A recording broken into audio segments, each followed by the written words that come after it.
साथ में कांग्रेस की पूर्व महिला अध्यक्ष नैश नुसरत अली जी है। मैडम नमस्कार।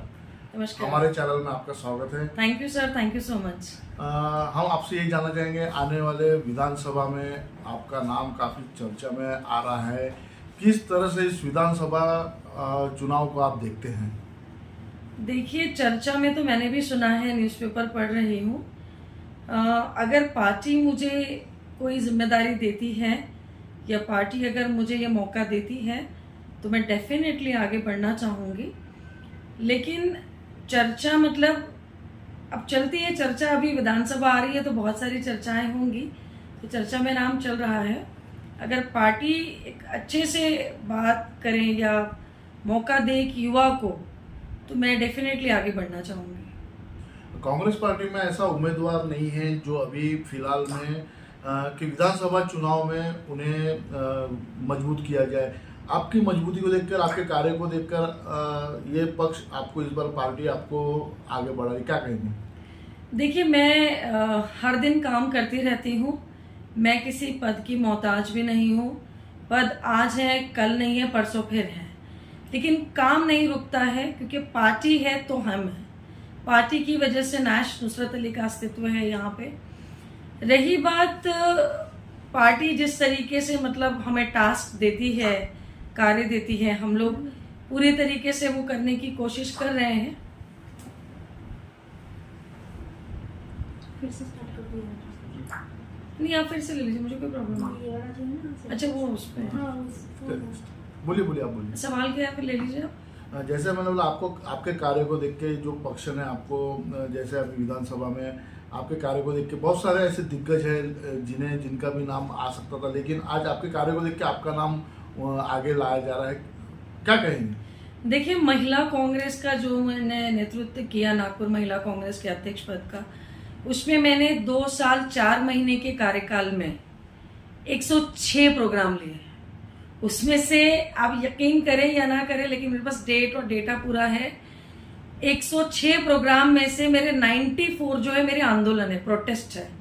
क्योंकि जिस तरीके से केंद्र सरकार कभी ईडी के नाम पे, महंगाई के नाम पे, महिला सुरक्षा के नाम पे, किसानों के नाम पे, युवाओं के नाम पे, पेपर लीक के मामले जिस तरीके से तेजी से आते रहे, तो महिला कांग्रेस ने बखूबी, चाहे धूप बारिश पानी कुछ भी हो, चाहे आंदोलन नागपुर में हो, दिल्ली में हो, बॉम्बे में हो, लाठियां तक खाई है सीआरपीएफ की।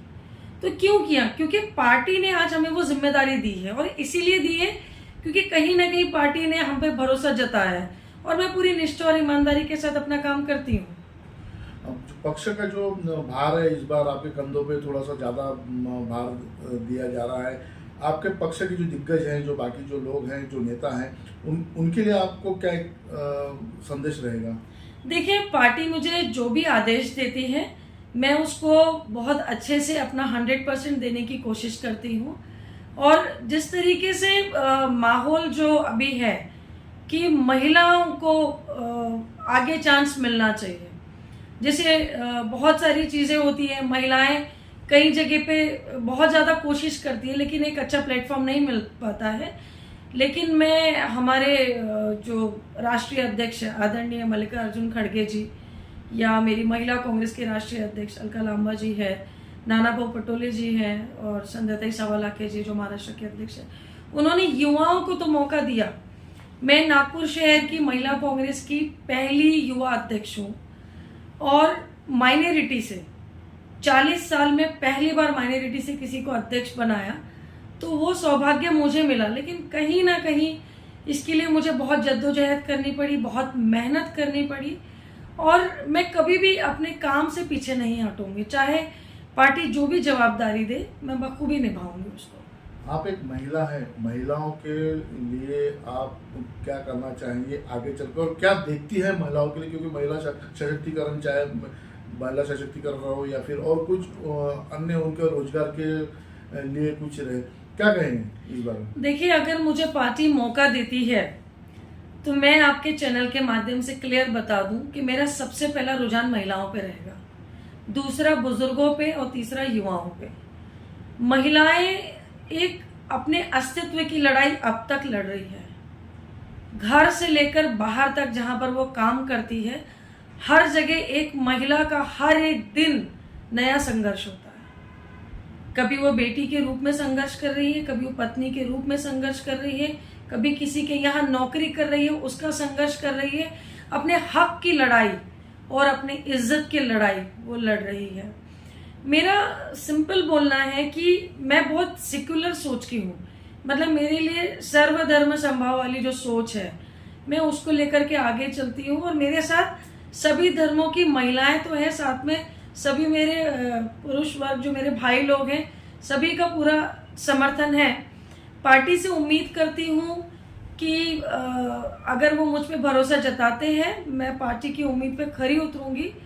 और जिस तरीके से आज जो हालात सामने हैं, महिलाओं के ऊपर जो इस तरीके से हो रहा है, माइनॉरिटीज के ऊपर भी इतना सारा हो रहा है, तो हमारी लीडरशिप कहीं ना कहीं कुचल दी गई है। लेकिन मुझे कांग्रेस पार्टी से बहुत ज़्यादा उम्मीदें हैं कि वो महिलाओं के बारे में और माइनॉरिटी के बारे में ज़रूर सोचेंगे। मध्य नागपुर की अगर बात की जाए तो बहुत बड़ा एक व्यापारिक वर्ग मध्य नागपुर में देखा जाता है, सभी समाज के लोग वहाँ पर है, माइनॉरिटीज भी है। उनकी समस्याओं को लेकर आप फ्यूचर में आपके क्या प्लान होंगे, क्योंकि व्यापारी वर्ग बहुत कंजेस्टेड, रास्ते बड़े छोटे हैं, बहुत सारी अनेकों समस्या है, रोजगार की समस्या, व्यापार को लेकर भी बहुत सारी। देखिए, व्यापारी जितने लोग हैं, मोस्टली जितना मेरा स्टडी है, ज्यादातर व्यापारी जो इतवारी के हैं वो ज्यादातर या तो वर्धमान नगर साइड में रहते हैं या तो सिविल लाइंस में रहते हैं। वहां को जो सामान्य जो लोग हैं, सामान्य तबका जो है वो सच में बहुत जूझ रहा है।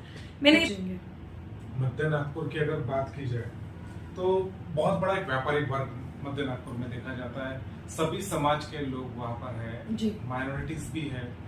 उनकी समस्याओं को लेकर आप फ्यूचर में आपके क्या प्लान होंगे, क्योंकि व्यापारी वर्ग बहुत कंजेस्टेड, रास्ते बड़े छोटे हैं, बहुत सारी अनेकों समस्या है, रोजगार की समस्या, व्यापार को लेकर भी बहुत सारी। देखिए, व्यापारी जितने लोग हैं, मोस्टली जितना मेरा स्टडी है, ज्यादातर व्यापारी जो इतवारी के हैं वो ज्यादातर या तो वर्धमान नगर साइड में रहते हैं या तो सिविल लाइंस में रहते हैं।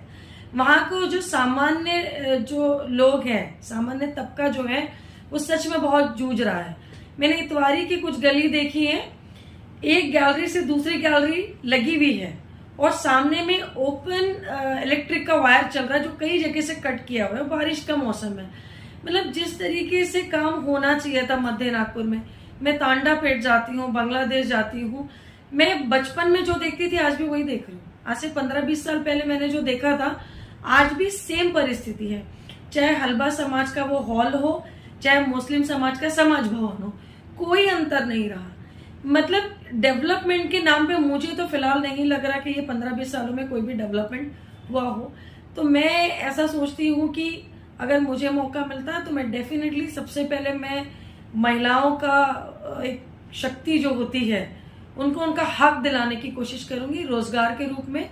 और सबसे ज्यादा मेरा पहला टारगेट है एजुकेशन की तरफ, कि क्यों हमारे यहाँ के बच्चे, स्पेशली जो गरीबी तबके के बच्चे हैं, हर गरीब माँ बाप, रिक्शे वाला हो चाहे डेली का मजदूर हो, वो भी यही चाहता है कि वो अपने बच्चे को अच्छी एजुकेशन दे, अच्छी शिक्षा दे, लेकिन वो नहीं दे पा रहा है क्योंकि शिक्षा का बजट जब हम आजाद भी नहीं हुए थे तब 5.2 पे था, बट इस सरकार ने इन 10 सालों में उसको 3.5 रख दिया। मतलब सीधा सिंपल है कि युवा पढ़े ही नहीं, क्योंकि पढ़ेगा तो सर इनसे सवाल तो जरूर करेगा, RTI भी लगाएगा।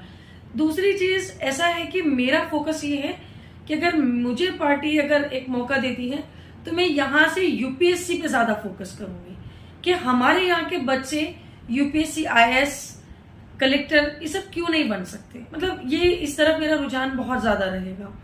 मतलब पहले से शॉर्टलिस्ट करना है 80% के कौन से बच्चे हैं, कौन से लड़के लड़कियां 10th में जिन्होंने स्कोर किया, 12th में साइंस लेकर के कितने परसेंटेज, तो उनको बाइफरकेट करके प्रॉपर उनको करियर गाइडेंस की क्लासेस फ्री ऑफ कॉस्ट होने चाहिए।